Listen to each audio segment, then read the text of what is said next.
आप देख रहे हैं अवाम के उठाए गए सवालात, हालत हाजरा पर तबसरों, तज्जियों, खबरों पर मुहित प्रोग्राम न्यूज लाइन रिदा सैफी के साथ।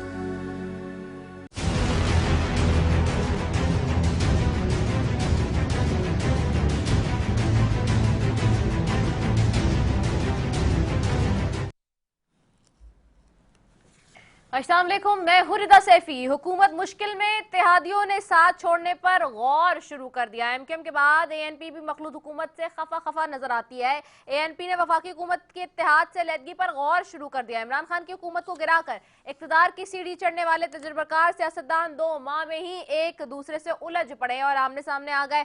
मुतादिद हल्कों में बातें भी जेर गर्दिश हैं कि मौजूदा हुकूमत शायद अपनी मुद्दत तक पूरी न कर पाए। मौजूदा हुकूमत बनाने में सबसे अहम किरदार एमकेएम का था। क्या मौजूदा हुकूमत को गिराने में भी एमकेएम ही सफे अव्वल पर नजर आएगी? पीपल्स पार्टी ने 12 जमातों को साथ बिठाने के लिए सबसे अहम किरदार अदा किया। पीपल्स पार्टी की वजह से ही ये इत्तेहाद टूटेंगे। एमकेएम पाकिस्तान और पीपल्स पार्टी के ताल्लुकात हमेशा से तल्ख रहे हैं माजी में। एमकेएम पाकिस्तान के रहनुमा माजी पीपल्स पार्टी के बारे में जो लहजा रखते थे वो पहले देख लेते हैं। देखिए, पहली बात तो ये है कि मैं अभी भी इस बात पर कायल हूं कि सूबे भर में पाकिस्तान पीपल्स पार्टी 13 बरसों में एक कोई ऐसी मॉडल यूनियन काउंसिल नहीं बना सकी जहां सेहत, दाखिला, पुलिस और जितने महकमे हैं, बल्दियात या सारे के हवाले से कोई बहुत आइडियल हो, जितने हजार अरब का डेवलपमेंट बजट है।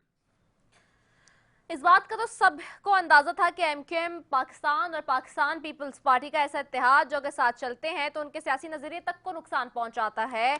लेकिन ये किसी ने नहीं सोचा था कि एमकेएम महज 2 माह में ही शिकायतों के अंबार लगा देगी। इत्तेहादियों के खदशात और इत्तेहादियों के पेश नजर वजीर आजम ने आज आसिफ अली जरदारी और बिलावल भुट्टो के एजाज में जोराना तक बुला दिया। सवाल यह है कि अब की बार एक जरदारी सब पर भारी वाला नारा मौजूदा हुकूमत की डूबती नैया को क्या बचा पाएगा? दूसरी जानिब पिछले कई माह से जो पंजाब में सियासी तूफान बपा था, एक आईनी बहरान बपा था, उसमें लाहौर हाईकोर्ट ने उसको एक रुख दे दिया है। लाहौर हाईकोर्ट के मुताबिक मुनव्वर फरकान के 25 वोट निकाल कर दोबारा गिनती की जाए। दोबारा रायशुमारी में जिसकी अक्सरियत होगी वो जीत जाएगा। मुस्लिम लीग नून पर उम्मीद है कि अहमद शहबाज 25 मुनव्वर अरकान के वोट खत्म होने के बाद भी अक्सरियत हासिल कर लेंगे। मुस्लिम लीग नून के रहनुमा तताड़ का क्या कहना है इस हवाले से, आज क्या कहते थे, सुन लेते हैं। और कोर्ट ऑर्डर में जो खुशाइन बात है वो ये है कि उन्होंने ना इलेक्शन को कुलअदम करार दिया है और ना ही फ्रेश इलेक्शन कराने की हिदायत दी है। महज पिछले इलेक्शन को आगे कंटिन्यू करने का कहा है। 25 वोट माइनस। अब सवाल ये है कि आने वाले इलेक्शन में क्या पंजाब सियासी जंग का अखाड़ा बनने जा रहा है? कल तहरीक इंसाफ के वाइस चेयरमैन शाह महमूद कुरैशी ने भी पंजाब की सियासत को लेकर अपनी ही पार्टी को आड़े हाथों लिया था। लाहौर हाई कोर्ट के इस फैसले के बाद शायद वो बोसीदा निजाम का खात्मा हो जाए जिसके तहत मरियम नवाज एक बस में सवार MP हमजा शहबाज को वज़ीर आला बनाने के लिए लाइन थी। आपको वो मंजर भी दिखाते हैं कि किस तरह मरियम नवाज भरकर शहबाज शरीफ को हमजा शहबाज को वज़ीर आला बनाने आई थी। और जा रहे हैं इजलास के लिए, सारे MP साथ हैं माशाअल्लाह।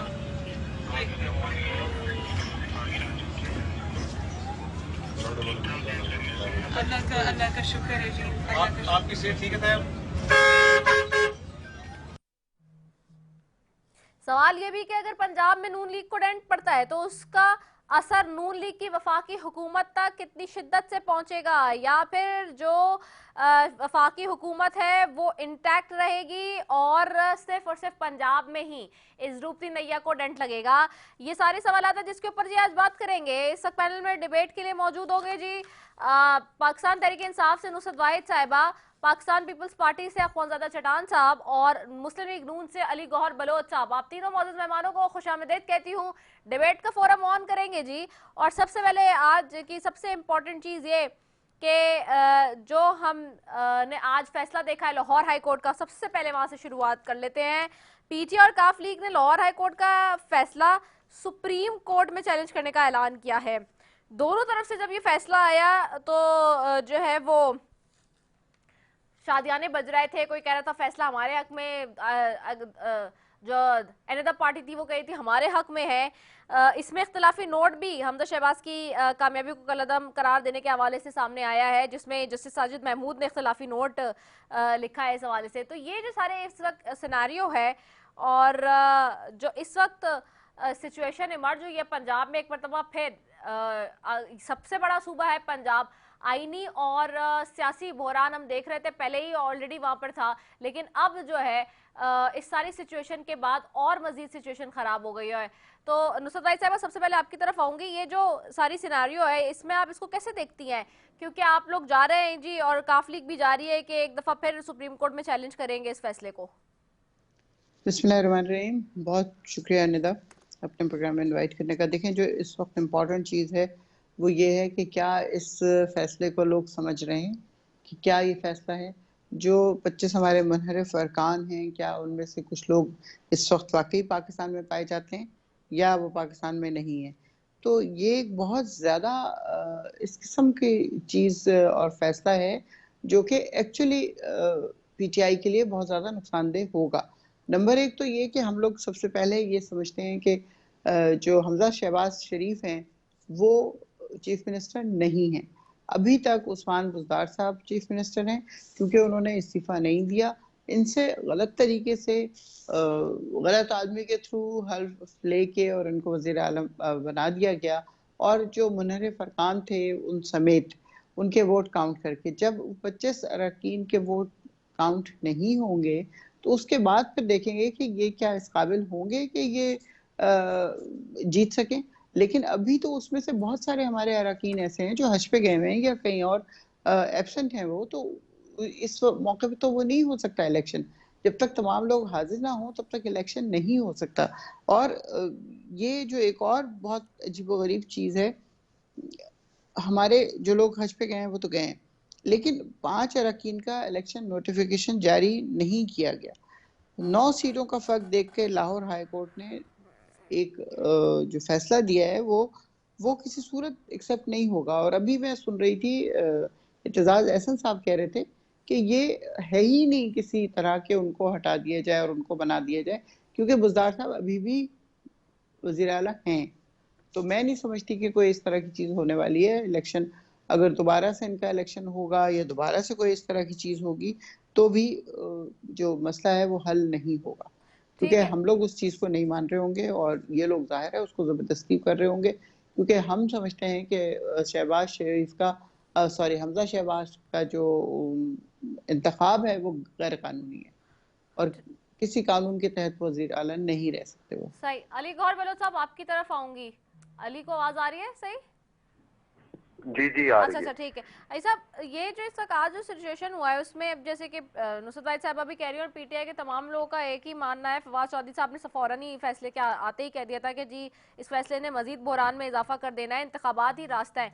और ये बड़ी पर्टिनेंट पॉइंट भी है इसमें टेक्निकल देखा जाए कि जी इस वक्त सारे मेंबर्स नहीं है मौजूद, लोग हज के लिए गए हुए हैं और दीगर जो सारे मामला हैं उसके लिए। तो क्या ये जो इलेक्शन होता है इस सारी सिचुएशन में, तो उसमें नंबर्स अगर पूरे नहीं होंगे फिर अगेन एक कियोस्क होगा, फिर दोबारा से जो है वो नई बहस छिड़ जाएगी।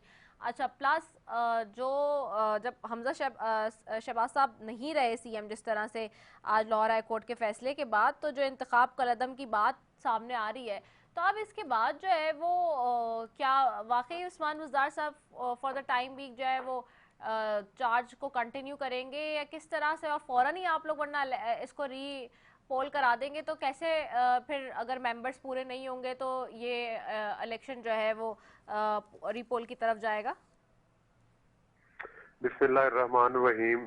देखें, पहली बात तो ये है कि एक तरफ वो पार्टी है जिसने हमेशा आइन की धज्जियां उड़ाई हैं, कानून की धज्जियां उड़ाई हैं। पूरी 22 करोड़ अवाम जानती है कि ये लोग 2018 में भी इलेक्शन चुरा कर आए थे। ये सिर्फ ये चाहते हैं, ये ना ही अवाम के वोट पर यकीन रखते हैं और ना ही ये लोग पाकिस्तान के आइन और कानून को मानने के लिए तैयार है। इनका नुक्ता नजर ये है कि भाई हुक और क्रूक हर अदालत इनके हक में फैसला दे। इलेक्शन कमीशन जो है वो इनकी धांधलियों में इनकी सपोर्ट करे, और जिस तरह से ये डस्का के इलेक्शन में वोट चोरी करते हुए पकड़े गए थे ना पकड़े जाएं।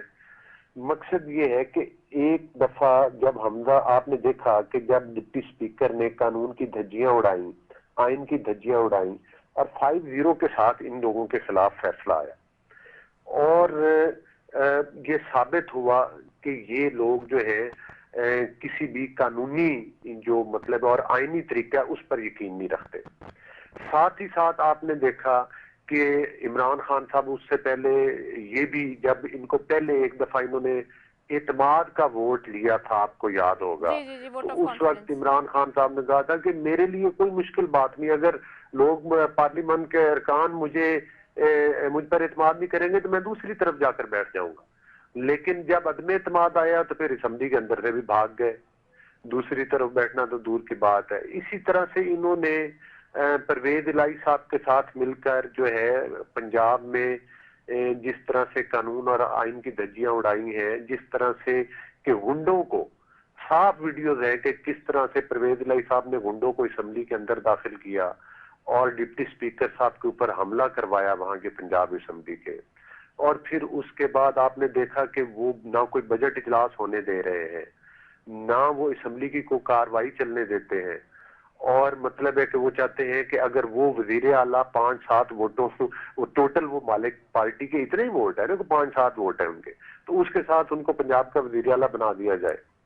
तो मैं समझता हूँ कि हमने तो हमेशा अदालती फैसलों का एहतराम किया है। जो हमदा शहबाज साहब थे वो पहले भी आईनी और कानूनी तरीके के साथ वजीर आला बने हैं।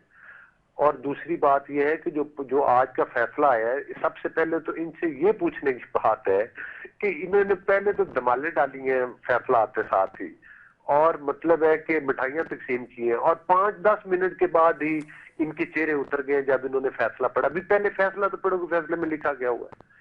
अब ये कहते हैं कि कोई हमारा मेंबर कहीं गया हुआ है, कोई कहीं गया हुआ है। देखिए, अदालतों ने कानून और आइन के मुताबिक चलना है। एक इलेक्शन प्रोसीजर है। आप मुझे बताएं कि 19 जुलाई को इलेक्शन हो रहे हैं, कितनी सीटों पर हो रहे हैं?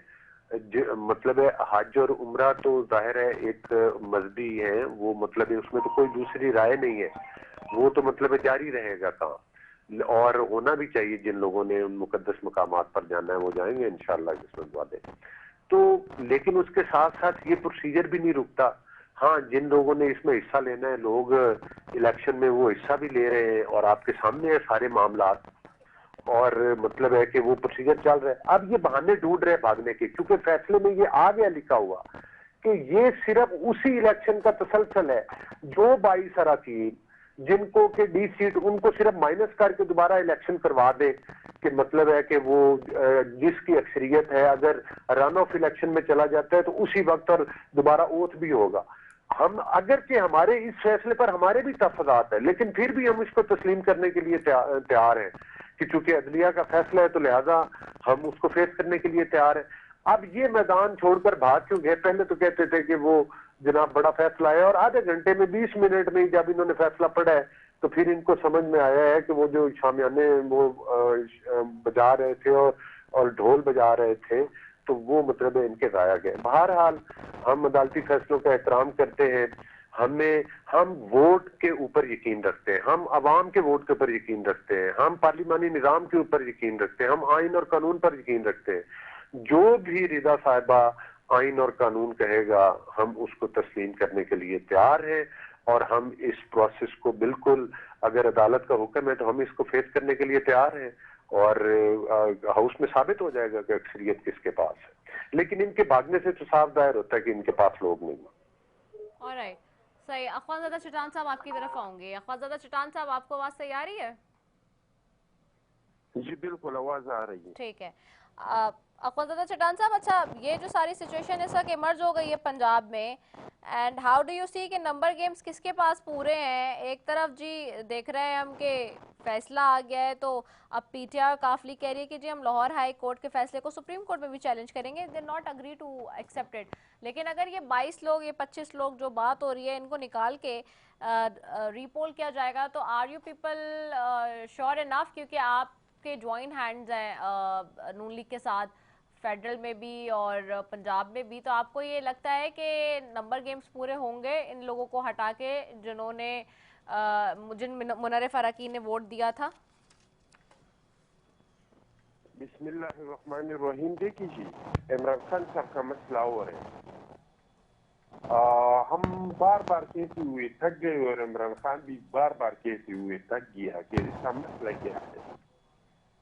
इमरान खान ना अदालत के जरिए इक़्तिदार में आ सकता है, न इमरान खान इलेक्शन के जरिए आदम एतमाद में आ सकता है, न आदम एतमाद के जरिए इक़्तिदार में आ सकता है।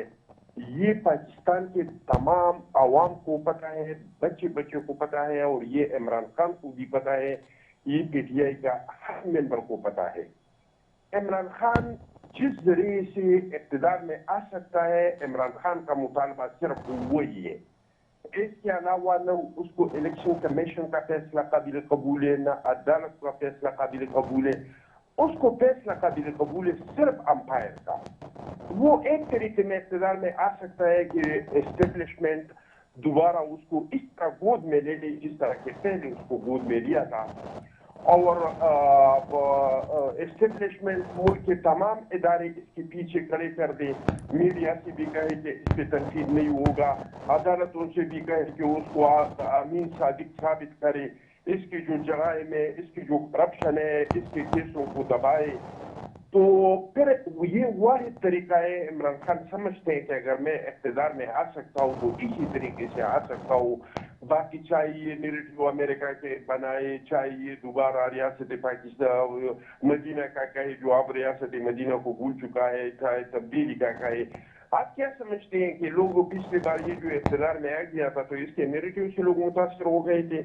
क्या ये तब्दीली के वजह से आया था या रियासत मदीना का जो नारा लगाया था इसकी वजह से आया था? उसको लाया गया था।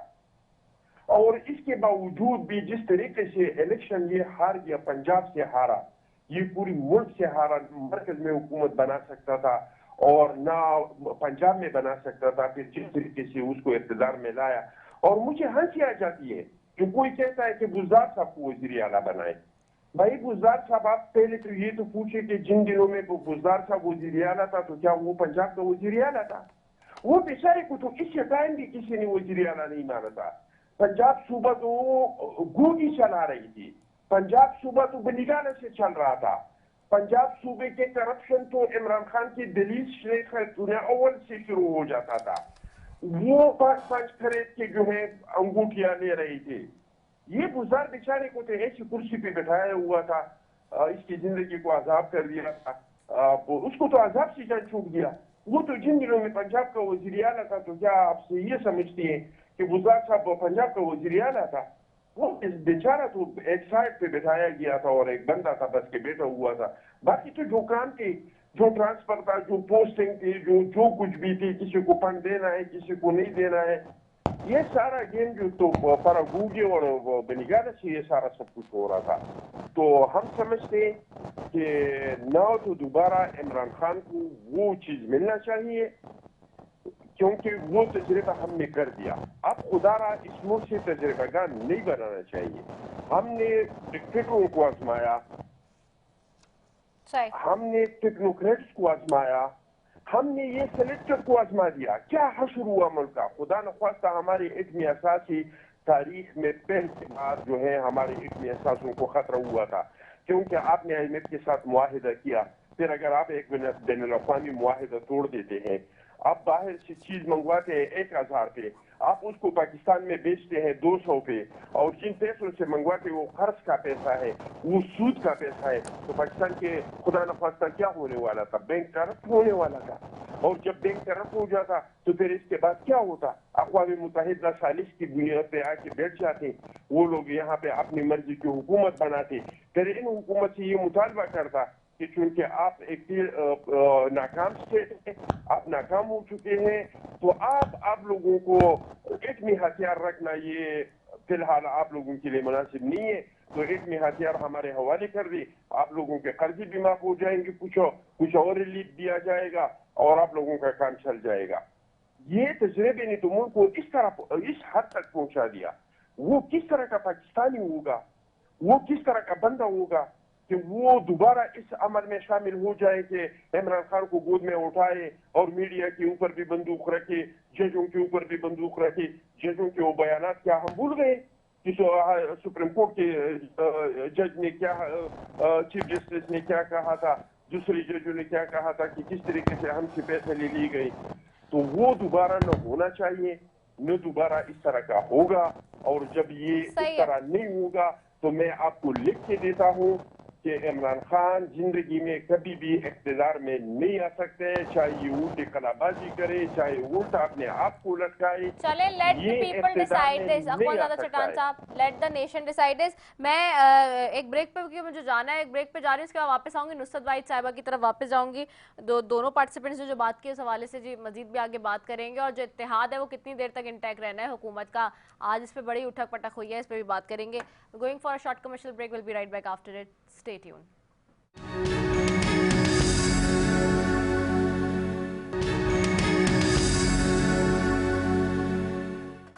वेलकम बैक नाज़रीन। और ब्रेक पे जाने से पहले जी बात हो रही थी, हम खास तौर पे इस हवाले से गुफ्तगू कर रहे हैं। एक तो मामला है जी लाहौर हाई कोर्ट में जो फैसला है आज, वो दूसरी तरफ जो कि बड़ी इंपॉर्टेंट है जी कि इत्तेहादियों ने जो है वो सेट देना शुरू करी। और house of the floor Aslam Hotani साहब का स्टेटमेंट हमने चलाया, हमने MKM पाकिस्तान के मुख्तलिफ रहनुमाओं के स्टेटमेंट चलाए, कल के फ्लोर ऑफ द हाउस भी आपको पता है। अब इसके बाद जो है जी ANP कह रही है कि हम वफाकी हुकूमत के इत्तेहाद से अलहदगी पर गौर शुरू कर रहे हैं। तो इसके ऊपर भी पहले जरा मैं अली गौहर बलोच साहब आपसे इस पे स्टेटमेंट है, फिर नुसरत भाई साहब आपकी तरफ भी आ रही हूँ। अली गौहर बलोच साहब, ये हुकूमत के साथ जो वादे थे तमाम जमातों के आपस में, वो क्या नहीं उस तरह से पूरे हो पा रहे हैं, क्योंकि हुकूमती फैसलों पर एतमाद में नहीं लिया जा रहा है। ANP के ज़राए आज ये बता रहे हैं और कह रहे हैं कि जी अलहदगी की बात होगी। आज जो है वो शहबाज शरीफ साहब ने बुलाया भी ज़रदारी साहब को और बिलावल साहब को। तो अब ये जो सारा मामला है, क्या उस मीटिंग के बाद बेहतर हो जाएगा, क्योंकि MKM के अपने रिजर्वेशंस हैं और ANP के अपने रिजर्वेशंस हैं। फिर किस तरह से जो है वो असलम होतानी साहब का जो स्टेटमेंट है वो भी हमारे सामने है। तो ये जो सारे सिनेरियोज हैं, इसके अंदर हुकूमत अब किस तरह से मेक श्योर करेगी कि जो सारे लोग हैं वो इंटैक्ट रहें, क्योंकि असेंबली के फ्लोर पर पिछले दिनों में ये बात बहुत ज़्यादा है कि जी 2 वोट पे खड़ी है ये हुकूमत। देखें रिदा, बात ये है कि ये एक इत्तेहादी हुकूमत है और किसी एक पार्टी की हुकूमत नहीं है। और आपको पता है कि तमाम पॉलिटिकल पार्टीज की थिन मेजॉरिटी है, मतलब है कि जिसके बाद ये हुकूमत बनी। और डे 1 से हमारा एक मौक़िफ़ रहा है, और वो ये था कि जो 2018 के इलेक्शन थे उसमें हमारा मैंडेट चुराया गया था। और आपके इल्म में है जी के RTS सिस्टम बंद किया गया। RTS सिस्टम बंद करने के बाद जो है मतलब है कि अक़लियत को अक्सरियत में और अक्सरियत को अक़लियत में बदला गया, और बिलखसूस पंजाब से नून लीग का मैंडेट चुराया गया। इसके बावजूद आपके इल्म में है कि हमने इस गैर आइनी हुकूमत को जो है वो एक आइनी तरीके के साथ तरीके एतमाद के जरिए हटाया। जाहिर है ये उस वक्त की तमाम अपोजिशन की जो मतलब है कि पार्टीज थी उनको, और जो हुकूमती इत्तेहाद में उस वक्त शामिल थी, वो साथ मिली तो फिर ये हुकूमत बनी जिसमें शहबाज शरीफ साहब प्राइम मिनिस्टर बने। बहरहाल इत्तेहाद में शामिल जितनी भी पॉलिटिकल पार्टीज हैं, इनमें से बेशुमार वो पार्टीज हैं, मुस्लिम लीग नून हो जाए, FPM हो, JUI हो, ANP या दीगर जो पार्टीज हैं, वो मतलब है कि आपके इल्म में है कि एक दूसरे के मद्दे मुकाबले इलेक्शन कॉन्टेस्ट करके आती हैं। जाहिर है हर पार्टी के अपने अपने सियासी मैनिफेस्टोज हैं, और उन मैनिफेस्टोज की वजह से जो है वो मतलब है कि एक दूसरे के मुकाबले में इलेक्शन भी कॉन्टेस्ट करते हैं। लेकिन उसके लिए जरूरी ये भी है कि इत्तेहाद में जो पार्टीज हैं उनके जाहिर है जो मुतालबात हैं, जायज मुतालबात हैं, वो प्राइम मिनिस्टर और काबीना जो है वो मतलब है कि वो काबीना में भी शामिल हैं, और प्राइम मिनिस्टर जो शहबाज शरीफ साहब हैं वो मैन ऑफ द कमिटमेंट हैं। वो इंशाल्लाह जितनी भी इत्तेहादी पार्टीज हैं वो उनको साथ लेकर चल रहे हैं, और जो उनके साथ वादे किए गए हैं वो इंशाल्लाह पूरे किए जाएंगे। लेकिन जाहिर है इसमें कुछ चीजें ऐसे मामला भी आ जाते हैं जिनमें आपस में कुछ पर मतलब है कि इख्तिलाफ राय भी पाया जाता है कुछ मामला पर। लेकिन ये एक रूटीन मैटर्स है, इमिकेबली इन मामलात को जो है वो मतलब डिस्कस करके आपस में गुफ्तगू शनीद के जरिए हल किया जा सकता है और हम कर रहे हैं। आपने देखा है कि शहबाज शरीफ साहब ने मीटिंग की जिसमें आसिफ अली जरदारी साहब को बुलाया गया और दीगर पॉलिटिकल पार्टीज के लोग भी थे। तो मेरा ख्याल है कि मामला काफी हद तक हल हो चुके हैं। जो मामला रहते हैं वो आप देखेंगे कि इत्तफाक राय से हल हो जाएंगे। मेरा नहीं ख्याल कि इन मुतालबात की वजह से कोई इत्तेहाद से निकल जाएगा या कोई ऐसी, और इस किस्म के खदशात का इजहार किसी पार्टी ने कोई अग्रेसिवली किया भी नहीं है। तो जब तक ये हुकूमत इंशाअल्लाह ताला ये अपना टेन्योर पूरा करेगी ये हुकूमत, और उस दौरान ये मतलब है कि ये मुतालबात का सिलसिला, इन चीजों का जाहिर है ये एक सियासी निज़ाम है, ये चीजें साथ साथ चलती रहेंगी। लेकिन ऐसा नहीं है कि जिससे किसी इस तरह से इस इत्तेहाद को जो है वो कोई कदगन पहुंचे, ये इंशाअल्लाह ताला ऐसा नहीं होगा। और इन लोगों के जो ख्वाब है जो कि इमरान अहमद न्याजी और उसके हवारी देख रहे हैं, वो शर्मिंदा ताबीर नहीं होंगे इंशाअल्लाह। अच्छा, एक बात इसमें और भी है ना अली गौर बलोच साहब, ये बड़े आप लोग तजुर्बाकार सियासतदान हैं और जाहिर सी बात है पार्टी जो सारी पार्टीज हैं वो तो पुरानी पार्टीज हैं, उनको कहा जाता है जी। तो ये पेशेंस और टॉलरेंस इसमें नजर नहीं आ रहा है, या फिर ये जो एमकेएम बार बार जो फ्लेयर अप कर रही है, हीट अप हो रही है, उसकी नाराजगी की वजह क्या पीपल्स पार्टी और आज जो हुआ है जोहराना उसके अंदर क्या मामला तय पा गए जो कि शहबाज शरीफ साहब ने दिया था जरदारी साहब और बिलावल भुट्टो के एजाज में? जी, मैंने आपको यही अर्ज किया ना कि वो जो शहबाज शरीफ साहब ने जोहराना दिया था उसका मतलब मकसद यही था कि एमक्यूएम को, आपको पता है कि एमक्यूएम की जो सीट्स हैं वो कराची से हैं और सिंध से हैं, और उनके बेशतर ऐसे मामलात हैं जो सिंध हुकूमत से रिलेटेड भी हैं, और उसमें जरदारी साहब ने पहले भी यकीन दहानी करवाई थी। और जरदारी साहब आपको पता है कि इंतहाई सीनियर और समझदार सियासतदान है और वो मामलात को चलाना जानते हैं, और उसमें मेरा ख्याल है कि उन्होंने जो उनसे रिलेटेड एमक्यूएम की कुछ मतलब है कि मुतालबात होंगे उस पर उन्होंने वादा किया है कि उनको मशावरत के बाद जो है वो एमक्यूएम को एतमाद में लिया भी जाएगा और उनके मसाइल हल किए जाएंगे। तो जाहिर है ये सियासी पार्टियां हैं और आपस में गुफ्तगू शनीद का सिलसिला जारी रहेगा, और एमक्यूएम और हर पार्टी का ये हक हासिल है कि वो मतलब है कि वो अपने जायज मुतालबात जो है अपने इत्तेहाद के सामने, हुकूमत के सामने रखे, और जो कमिटमेंट्स की गई हैं वो पूरी होनी भी चाहिए, अखलाकी तौर पर भी पूरी होनी चाहिए। तो मैं नहीं समझता कि कुछ इनमें कोई ऐसे मामलात हों जिसकी वजह से कोई इत्तेहाद टूटे या कोई दूरियां पैदा हों। ये क्या सराइयां फैलाई जाती हैं, ये प्रोपेगेंडा किया जाता है। किसी का मुतालबा करने का मकसद, किसी का मुतालबा या अपने मसाइल सामने रखने का मकसद ये नहीं है कि वो कोई हुकूमत को कोई गिराने जा रहा है, कोई हुकूमत को काबू पहुंच रहा है। ठीक है, ये मामलात नहीं है। ठीक है नुसरत भाई साहब आपके पास आऊंगी। नुसरत भाई साहब, ये तो एक तरफ मामला है कि भी इत्तेहादी ऑलरेडी हुकूमत के साथ जो है वो आंख मचोली खेलना शुरू हो गए 2 से 3 महीने के अंदर, लेकिन दूसरी तरफ ये कि आप लोग का अब आगे ये लाहौर वाला मामला तो अब चलेगा कि कोर्ट में सब जुडिस मैटर भी है, लेकिन इसके अलावा अब आप लोग की क्या स्ट्रैटेजी होगी? सुप्रीम कोर्ट में तो जा रहे हैं, लेकिन क्या इलेक्शन के अलावा भी कोई हल ढूंढा है, कोई नैरेटिव है? मतलब ये जलसे, ये बातें जो खान साहब कर रहे हैं, इसके अलावा भी और कोई स्ट्रैटेजी और कोई हिकमत अमली बनाई जा रही है हुकूमत को टफ टाइम देने के लिए? बिस्मिल्लाहिर्रहमानिर्रहीम। देखें नाजिया, मैं आपको बताऊं कि हम लोग जी सॉरी निदा, ये जो हुकूमत निकाली गई जाहिर है ऐसे ही तो नहीं हुआ ना कि ये 11 और 13 जमातें इकट्ठी हो गई और इनमें आपस में बेइंतहा मोहब्बत हो गई और ये फौरन एक दूसरे की मोहब्बत में मुब्तला होकर इन्होंने हमारे खिलाफ हो गए और वोट दे दिया। ये जाहिर है बहुत बड़ी साजिश हुई जिसमें लोगों को खरीदा गया, लोगों को बेचा गया। किस किस तरह लोग यहाँ पे बिके हैं कि हैरत होती है कि जो ज़मीर जाग गया वो ज़मीर जागने का हमें देख ही लिया सबने, नतीजा सिंध हाउस में क्या क्या कुछ नहीं हुआ। तो ये हुकूमत जिसने निकाली है, जाहिर है मैं बरमला कहूँगी कि हमारी हुकूमत जो गई है वो अमेरिका की वजह से गई है। अमेरिका ने ये साजिश की और उन्होंने कहा कि अदम एतमाद अगर कामयाब नहीं हुई तो फिर उसको सज़ा मिलेगी पाकिस्तान को, और अगर कामयाब हो गई तो फिर इनाम से नवाजा जाएगा।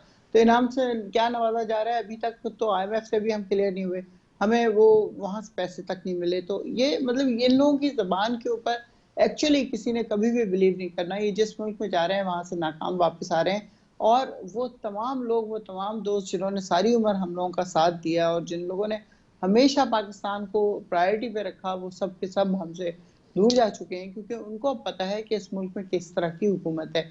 वो लोग जो करप्शन के ऐन अरूज पे हैं, जिनको पूरी दुनिया ने फर्स्ट और सेकंड नंबर पे रखा हुआ है करप्शन के उसमें, वो हमारे हुक्मरान बन गए हैं। एक ऑनेस्ट आदमी को निकाल के फेंक दिया है। ऑनेस्ट पे इनको बहुत गुस्सा आएगा कि वो घड़ियां उसने तोचा खाने से क्यों निकाल के भेज दी। वो 3 करोड़ रुपए या 6 करोड़ या बस करें 16 करोड़ भी थे तो वो तो एक बैठ पे उसको मिल जाते हैं, साइन करके देता है वो इंसान और उसको मिल जाते हैं। लेकिन बहरहाल जो आपका सवाल है कि हमारी स्ट्रेटजी क्या होगी, देखिए अभी सेकंड को हमारा जलसा है इस्लामाबाद में और जी प्ले ग्राउंड में इस्लामाबाद में। तो उसके बाद फिर देखिए उसमें अगर प्राइम मिनिस्टर इमरान खान कोई इस तरह का लाएअमल देते हैं कि आगे क्या करना है, क्योंकि हमारा सबसे फर्स्ट प्रायोरिटी तो यही है जल्दी इलेक्शन करवाए जाएं, फेयर इलेक्शन करवाए जाएं। लेकिन वो सब कैसे होगा? अगर अमेरिका ये सब कुछ करवाने पे राजी होता तो क्या वो हमें निकालता? अब फेयर इलेक्शन का सबसे बड़ा मतलब ये है कि आपके पास ईवीएम मशीन को निकाल दिया गया है। तो जो हमारे जो भाई बंदे बाहर हैं ओवरसीज वाले, वो वोट नहीं दे सकते। तो हम किस तरह एक्सपेक्ट करें कि वो फेयर इलेक्शन होगा बकौल इनके कि 18 में हमने बहुत बड़ी धांधली कर ली और हम जीत गए और इनको हरा दिया। तो इस तरह की बात नहीं थी भाई, हम 13 में भी जीत रहे थे। 13 में भी हम लोगों को पूरी दुनिया से लोग वोट देने आए हुए थे पाकिस्तान में। जिससे पूछो किसको वोट दे रहे हैं, जहां जाओ पूछो किससे वोट दे रहे हैं, लाइन में खड़े हुए लोग सुबह से लेकर रात तक खड़े होकर उन लोगों ने वोट दिया है। आप यकीन करें, मैं एक स्कूल में हम लोगों का वोट था, 5 दफा गई हूँ मैं घर से निकल के, क्योंकि मेरा घर नजदीक था। वहां पे लोग लाइनों में खड़े हुए थे, धूप गर्मी, मई का महीना था, कराची के मई और अप्रैल में बहुत ज्यादा खतरनाक गर्म होता है लोग। लेकिन आप ये देखें कि गाड़ियों में पानी और जूस और सब, और उस वक्त की एमक्यूएम ने हमारे बंदे अगवा कर लिए, पोलिंग एजेंट अगवा कर लिए। मेरा अपना बेटा और बेटी पोलिंग एजेंट बने हुए थे उस वक्त। उसने ब्लड प्रूफ जैकेट पहन के वहां पे बाप ने उसे भेजा कि भाई खुदा का वास्ता जिंदा वापस आना। तो इस किस्म के हालात में वोट दिए गए। तो बेईमानी हम करते, बेईमानी तो इन सब लोगों ने मिलकर करनी थी उस वक्त भी, लेकिन उस वक्त भी वोट हमें ज्यादा पड़े थे। 13 के इलेक्शन की बात करिए, और 18 का तो हमारे अपने जीते हुए सारे वो जतोई वगैरह वगैरह सिंध के, जिनके रात को 98,000 96,000 वोट थे, सुबह वो वापस पहुंचे तो वो हारे हुए थे। क्या ये लोग कहते हैं कि जी पता नहीं कौन सी मशीनें बंद हो गई और इनको हरा दिया गया? इस तरह की कोई चीज नहीं थी। ये हमेशा से बेईमानी करते हैं। इनकी बेईमानियों के वो किस्से सुने हुए हैं वोटिंग केस में कि बंदा हैरान रह जाता है। जो चीजें हम कभी सोच नहीं सकते वो सब इन लोगों ने किया। पता अब किस तरह ये हुकूमत में आ गए सारे के सारे। अब जाहिर है कि कुछ अरसे में इन आपस में इख्तलाफात इनके बढ़ जाएंगे और उसके बाद फिर हम देखेंगे क्या होता है। लेकिन जो सबसे इम्पोर्टेंट चीज़ है हम सारों के लिए, चाहे हम पीटीआई के हों, पीपल्स पार्टी के हों, नून लीग के हों या किसी भी और जमात के, हमारी फर्स्ट प्रायोरिटी पाकिस्तान होनी चाहिए। पाकिस्तान को किसी हाल में नुकसान नहीं पहुंचना चाहिए। बाकी चीज़ें हुकूमत आनी जानी ये चीज़ें चलती रहेंगी। ये ज़मीन कायम रहनी चाहिए जो अल्लाह के नाम पे हासिल की है। बाकी खैर है। Very well said, very well said. Akhunzada Chattan साहब, बस लास्ट 2 मिनट से आपकी तरफ आऊंगी। अखौंज़ादा चढ़ान साहब, ये नाराजगी की वजह जो है एमकेएम पाकिस्तान से, वो आप की तरफ से बहुत ज्यादा आ रही है कि जी पीपल्स पार्टी वैसे हुई है। आज जो जोराना हुआ उसमें क्या मामला तय पा गए इत्तेहादियों को मनाने के हवाले से? देखिए जी, पाकिस्तान पीपल्स पार्टी ये तो मुफाहमत की जमात है, और हम चाहे अपोजिशन हो और चाहे हमारे इत्तेहादी हो, ये हमारा ट्रैक रिकॉर्ड है कि हमने हमेशा से ये कोशिश की है कि सबको राजी रखे। क्योंकि पाकिस्तान के जो मसाइल है ये कोई एक पार्टी है, ये हुकूमत खत्म नहीं कर सकते हैं। हम सारे मिल के उसको खत्म करेंगे। लेकिन जहाँ तक ये मौजूदा हुकूमत का ताल्लुक है तो हम इसमें मुख्तलिफ जमातें हैं। आपने देख लिया कि जो कराची में बल्दियाती इलेक्शन हो रहा था, यहाँ पे हमारे जो इत्तेहादी है वहाँ पे हमारे खिलाफ इलेक्शन लड़ रहे थे। मौलाना रहमान साहब और पीटीआई सुबरसन में और खुसूसी तौर पर लड़काना में दोनों मिल के हमारे खिलाफ ये लोग इलेक्शन लड़ रहे थे। लेकिन ये है कि 4 बातों पे हमने इत्तेफाक राय किया है और इस पे हम डट के खड़े हैं, चाहे जो भी हालात आए। नंबर 1 ये कि रियासत को बचाना है, दूसरा ये कि इस मुल्क पे इस तरह का इदारे को खड़ा करना है, कि वो वाकई एहतसाब करे, वो किसी के खिलाफ इंतकाम नहीं करे। और तीसरा ये कि आइंदा जो इलेक्शन होगा वो साफ और शफाफ हम उसको यकीनी बनाए, और इंशाअल्लाह ताला ये हम करके रहेंगे, और ये हमारा उम्मीद है इंशाअल्लाह ताला कि ये सब कुछ होगा। और बाकी मैंने आपको कह दिया कि इमरान का जो एहतजाज है वो न हुकूमत के लिए है, न किसी के, न अवाम के लिए है, वो सेलेक्टेड के लिए है, और वो जो है सेलेक्टर के लिए है, और वो एहतजाज है न्यूट्रल के लिए कि आप लोग क्यों न्यूट्रल हो गए, आप लोग मेरे साथ खड़े हो जाए। ठीक है, बहुत शुक्रिया, बहुत शुक्रिया अखवानजादा चढ़ान साहब आपका, नुसरत साहब आपका, अली गौहर साहब का। टाइम खत्म हो गया, पूरे 9 बज गए, मुझे इसलिए वाइंड अप की तरफ जाना है जी। बहुत शुक्रिया। इसी के साथ अपनी मेजबान रज़ा सैफी को दी इजाजत। पाकिस्तान जिंदाबाद।